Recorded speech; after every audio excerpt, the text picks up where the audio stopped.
Welcome to the Dad and Daughter Cooking Show. You're the dad, I'm the daughter, and today we're doing something that is not boring, is fun, is healthy, sometimes has a bad reputation. What's that? Vegetables. Uh-huh. You've got to eat your vegetables. You're not leaving the table to eat your vegetables. Vegetables are great, glorious, wonderful things. But I would say sometimes we do get a little boring with vegetables. Yeah. As a little girl, not complaining, I'm just sort of stating fact, but we would have turkey or what have you, or meat, and then we would have corn. And it would be canned corn, like sort of nothing to it, salt or pepper, what have you. Or it'd be sort of like boiled carrots or peas. Yeah, well, I didn't harvest my crop of corn. Okay. But, I think that's where sometimes some of that stuff comes. Everything okay boiling there? So what I'd like to say is that you can be creative with it. Yeah. You can try some different things. I'm also big on presentation, so I'm going to show off a couple different ways to present something so you can have a really complicated or just lovely piece of poultry, piece of meat, piece of fish, and do some asparagus next to it, just asparagus, maybe just with olive oil, salt, and pepper, but let's make it a little bit pretty. Yeah. Let's grill it, let's do it, let's stack it up, let's have fun with it. So that's what we're going to do today. Well, also the other thing is that vegetables are pretty much available all year long. Yeah. And, Much more so than in the old days. That's Right, exactly much right. more You so don't than- have to buy everything canned. Right. Also, some stuff is relatively inexpensive still, yet. Yeah. Carrots. Yeah. And Yeah. carrots can be real boring, so I'm going to do something that's not so boring. Yeah, and me too. I'm doing something you're not going to like it. It's curried carrots. Okay. But my mom's going to love it because she loves curry, and it's really Yeah. good. Yours is going to be less boring than mine, probably. Mine's going to be piquant, but curry and carrots go really well together. So you'll see a couple cookbooks. I have tons of vegetarian cookbooks, tons of vegetable cookbooks. My favorite, it is new, but this is my favorite. You can see this was just looking casually again. This is Jose Andres, again, my famous Spanish chef, and he did an entire book on vegetables, and he really got creative and fun with it. I've already made a whole meal using all of his recipes, and nobody's saying, where's the meat? It was really great. So the one that I'm going to demonstrate, I'd love to have 2 hours to do the full demonstration. We don't have 2 hours for it, but I did make it, and I'm going to sort of explain it, and then I am going to make sure that I give you a copy of this recipe for curried carrots. But that book would probably be available at any library yes, because yeah. He's got 5 restaurants in the country, you said, right? Yeah, he's got numerous So- ones in Washington, D.C., Las Vegas, what have you. So just give a smell. I know that you don't eat curry, but Yeah, I can smell Yeah. it. Whoa. yeah, just lovely. I know people like curry. I just don't have no like. So also it's sort of this beautiful orange color. It's gorgeous, so it's going to be pretty on a plate. Kind of burnt umber. Yep.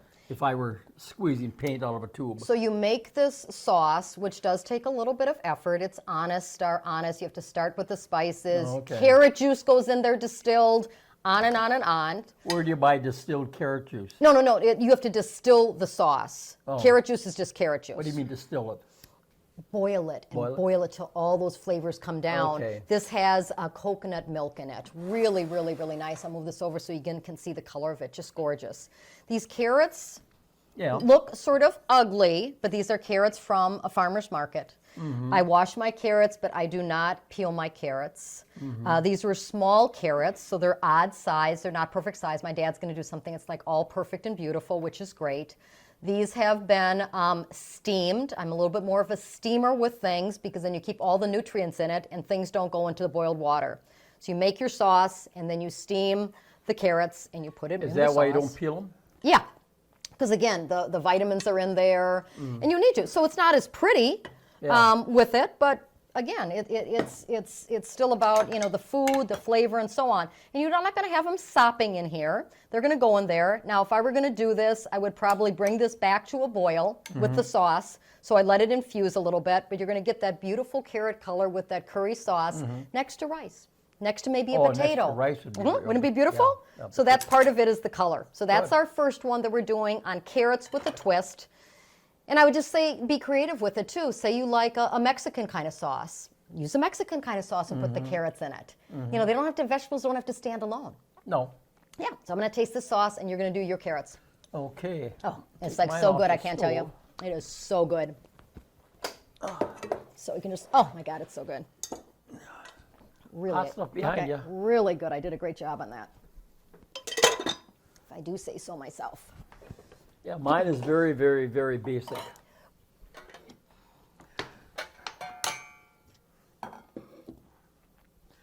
Now, I cut the carrots with a cutter like this. You don't have to use a cutter, but the carrots look nice. Also, it exposes more surface of the natural sugars and what have you come out. I just want to do 101 because this is a great kitchen item, this stuff. So this is a double boiler? Double boiler. Okay, so just explain that to everybody because if I'd say a double boiler to 3/4 of people in my office, they'd go, double boiler. Yeah.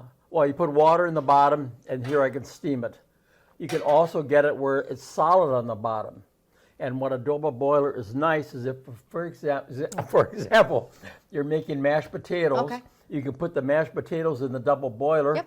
without the holes, heat them up that way. You don't have to sit and stir, and you don't have to worry about them burning. And that's especially nice, like at Thanksgiving time. Yeah, Dad's always done this, so I'm just moving over for Just him. sit But over there this and is stove, a really nice one. This is a smaller one. Dad also has the big monster one for That's when the big family one, comes yeah. over and does all of the mashed potatoes. A lot of, and I think the steaming makes the Excuse me. vegetables a little more tender than having been Oh, I think boiled. so too. I think so too. And then the other thing that I just do, which is very simple, and everybody likes this, these are the steamed carrots. Put honey over, ever how much you want, and then use a little dill seed. It's a real nice combination. So dill seed you always have. Could one use fresh dill or definitely use the dill seed? Because I think sometimes the dill dried seed stuff is. I don't think you want fresh dill. Okay. Yeah.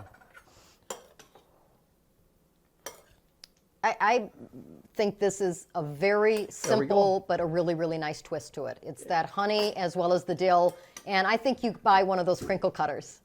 I think that's really They come worth it. smaller too. Yeah. But this is nice if you want to make French fries, any kind of vegetable. It's like official French fries with that. Pardon? It's official French fries with that that you Official. can make. Yeah, I mean, French fries are always like Yeah, official when they're cut. Yeah. Actually, I'd like one of those for Christmas. I don't have one. Well, here. No, buy me a new one because you use yours, but I do not Okay. have a crinkle cutter. Well, this is really worn too. I have almost everything, but I don't Okay. have a crinkle cutter, Good so I want idea. that. Okay. Asparagus. Don't tell anybody.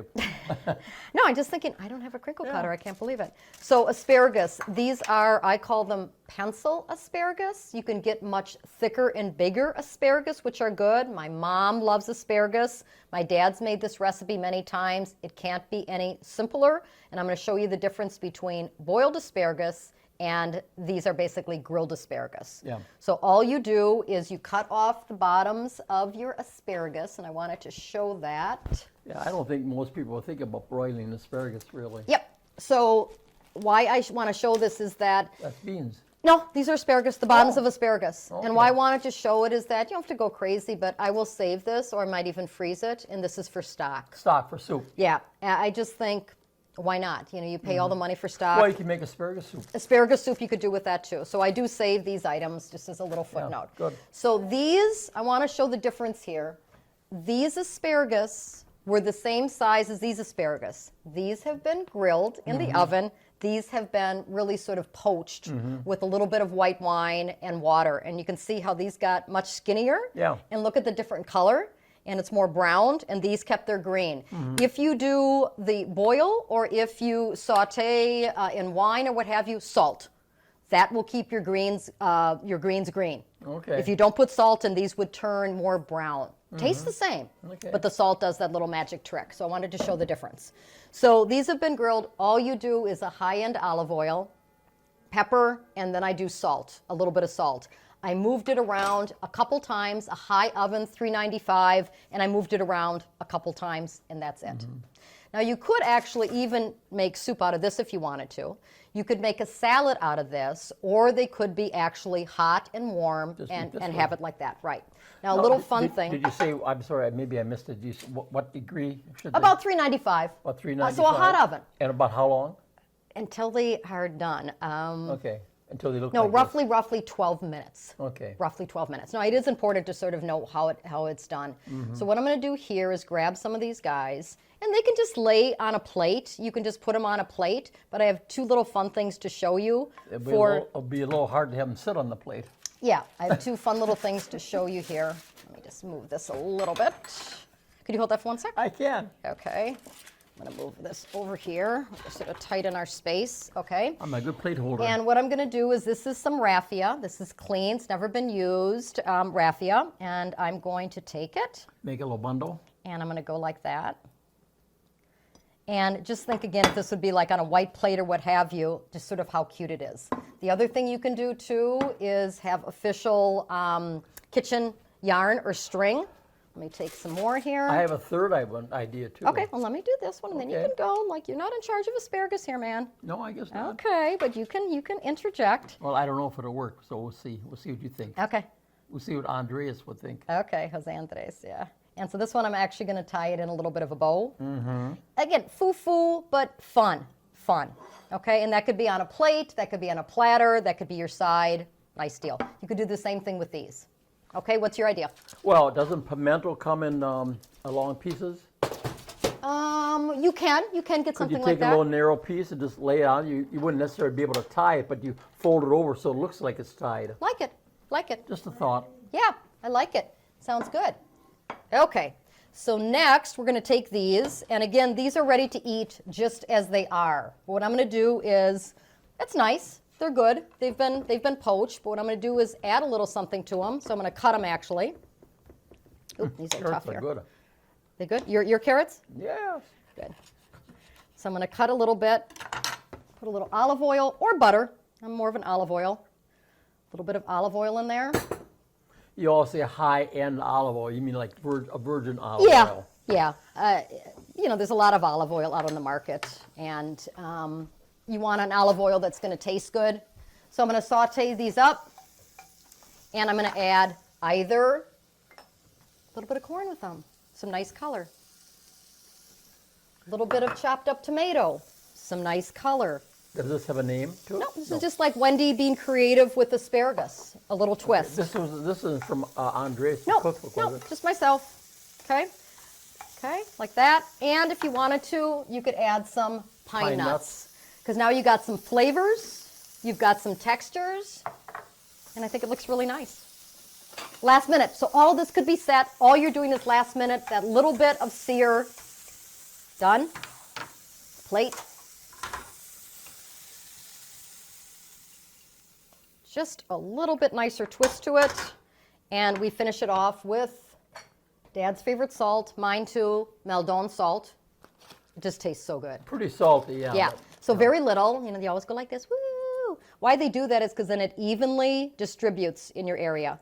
But a little bit of Maldon salt on top. No, I've never done that. You do it high end so it distributes. I go like this. I know. And then a little bit of pepper. So again, another twist with the asparagus. By themselves, this, that. No, that looks good. I think so too. Okay, next. I can hardly wait. Stuff. Yeah, you're going to like this. Okay, so this was steamed. And the other thing was steaming. I want the camera to come in here. Steamed in here because you had a steamer in there. Correct. So this was steamed. I'm hoping you can see it. Brussels sprouts and green beans. You can steam numerous things. You just have to remember that not all things steam the Right, same way. right. So you do need to know a little bit that part. So I'm going to pull Brussels out. sprouts take a little longer. Correct. I'm going to pull out some Brussels sprouts. Those are nice ones. Now you know what my classic joke is with Brussels sprouts. No. What do they call Belgium children? Brussels sprouts. Oh. Brussels is the capital of Belgium. So what do they call Belgian children?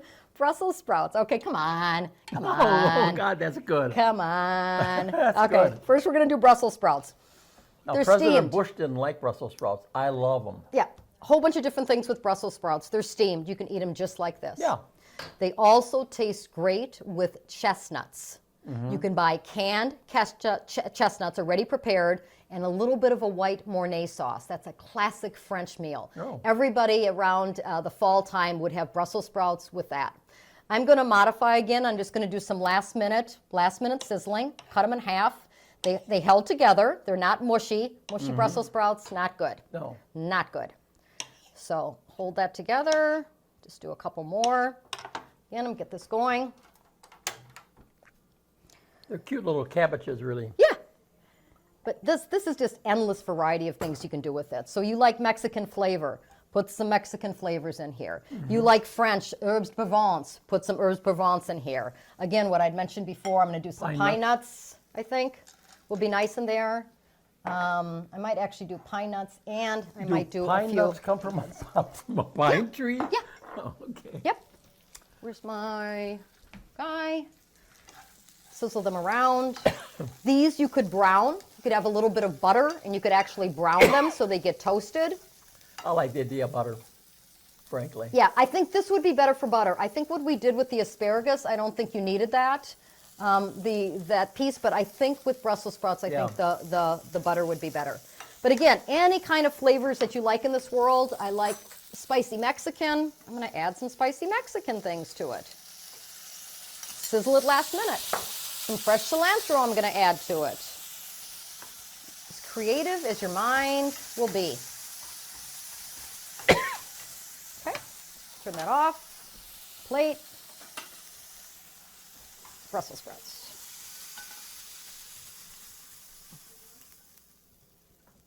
What would you call this? Brussels sprouts? I like sauteed Brussels sprouts, something like that. You know, the other thing that you can do with Brussels sprouts, they're not cooked yet, and you grate them and put them in a salad. Oh. No, you carefully. You can grate it, just be careful near the ends, or you could chop it with a knife. Yeah. But raw Brussels sprouts, I've already had like Brussels sprout coleslaw. So it's really nice. The other thing that you could do, But those little leaves come off. I mean, grating would be a pain in the butt. Nope. I think. It really, I've done it, and you can do it. The other Okay, thing I want to I'll show try you, it. just for prettiness here, is say again you have, I don't know, maybe you have mashed potato, you have asparagus on your plate, you have a beautiful piece of fish.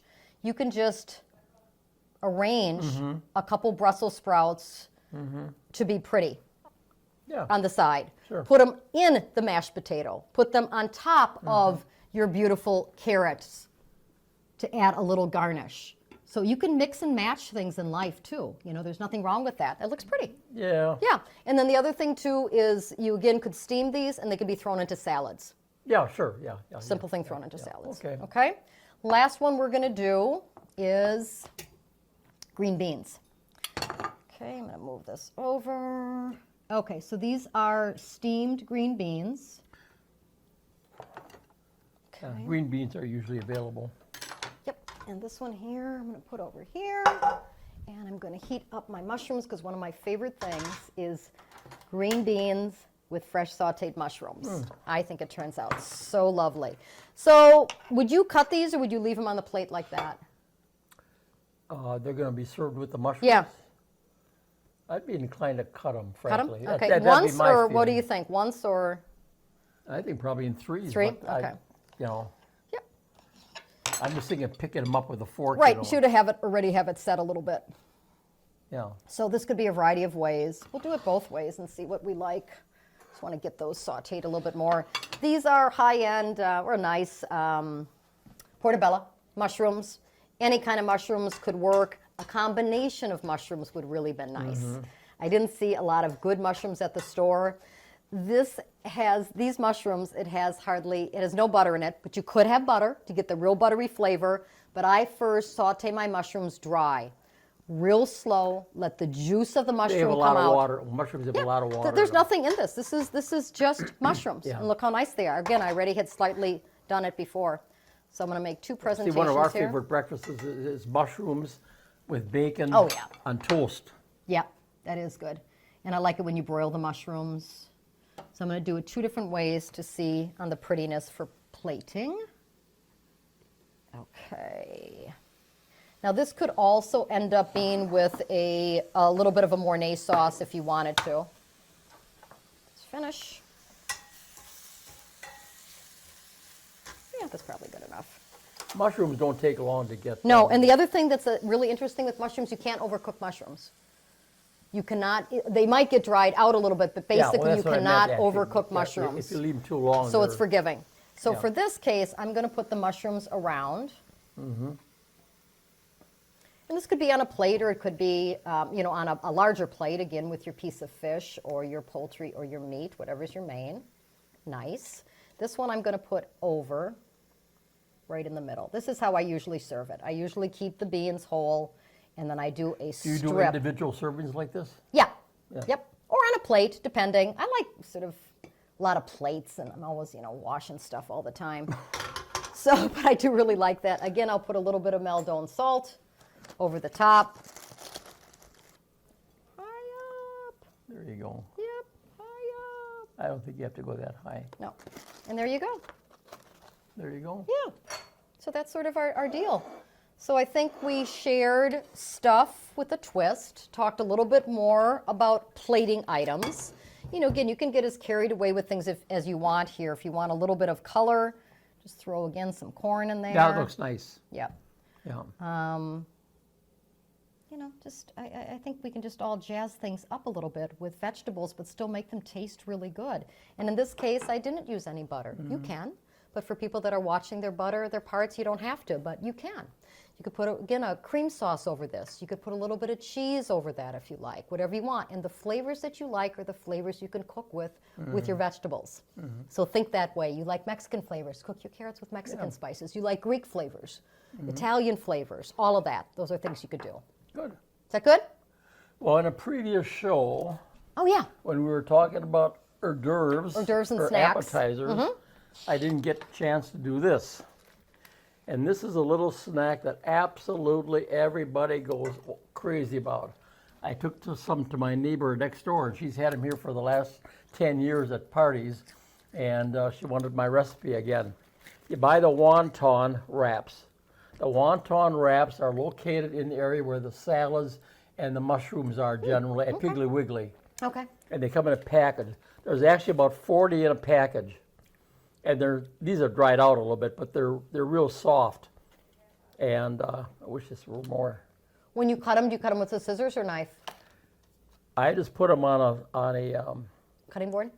cutting board, yeah. And then you can cut See, them? they're pretty thin, actually. This is 2 here. Yeah, there we go. It's pretty thin. I cut them in 4. Okay. It's 4 of these. And I fry them in the electric fry pan, the oil at high heat, which is about 400. Okay, that is They high. only take a couple seconds. Then I take them out and put them on some absorbent paper, and I salt them right away. And Yeah, they're really good. they really are good. And really, this batch will last, I would say, through Christmas. Wow. Without getting rancid. And you put it or anything. in plastic bag, you put it in maybe a tin, a Well, I cookie like tin? to use a tin, A yeah. cookie tin, yeah. and they stay that Yeah, way, and they and they are stay that really way. good. Everybody They're good likes them. snacking. Well, this is the kind of stuff that you could do too. Like, say you have your mashed potatoes or whatever, you could decorate a couple things You with it could, too, yeah, but depending. anytime we've had a party, no matter what I've had down, this bowl or a bigger bowl was always empty. Everybody just loved these. Yeah. And it's Yeah. a real Well, good you thing. even talked about one time that you were going to talk to Mr. Frito-Lay about this idea. He's not interested in talking to me. Well, maybe Mrs. only trouble is Mrs. this is Frito, not a maybe proprietary Mrs. thing. Frito-Olay might be interested. You want to turn that off? Maybe Mrs. Frito-Olay might be. Yeah, well, maybe because someday I'll- you could make $1 zillion on it. Oh, probably. Yeah, Entrepreneurial venture. You're not too old. You're 90, but you're not too old. 90 Yeah. is the new 50. Okay, I'm exhausted. How about you? I'm you good. should be, yeah. And we had fun with vegetables. Get a good vegetable cookbook if you don't have one. Google away, but have some fun with vegetables. You really can, and I just think they'll spice things up a little bit. Yeah, I think when you go through the grocery area to the best, but take a look at everything that's there and think, what can I do with it? Right. Or For try something new. different. Try something new. Just be Everybody's getting adventuresome. sick of canned corn. Yeah. Well, first of all, you shouldn't be using cans at all. Why? That's a whole nother article. There's a whole nother story we're going to talk about opening cans, for goodness sakes, of vegetables. Oh, okay. Okay. I love Well, my but- dad. but- That's why it's a dad and daughter cooking show. Woohoo! But way back when, that it was. Way back when, that's what you needed to From do. a hygienic Yeah, and there are some standpoint. things that are really good. There are Yeah. some things. I mean, I will sometimes still use canned corn for certain recipes, but it's very specific. And Okay. peas, if you're going to use peas, frozen peas, not Frozen peas are yeah. Again, those are They really keep their good. color and they look nice. Yeah. Okay. And on that, we say goodbye. Vegetables and enjoy. Thank you.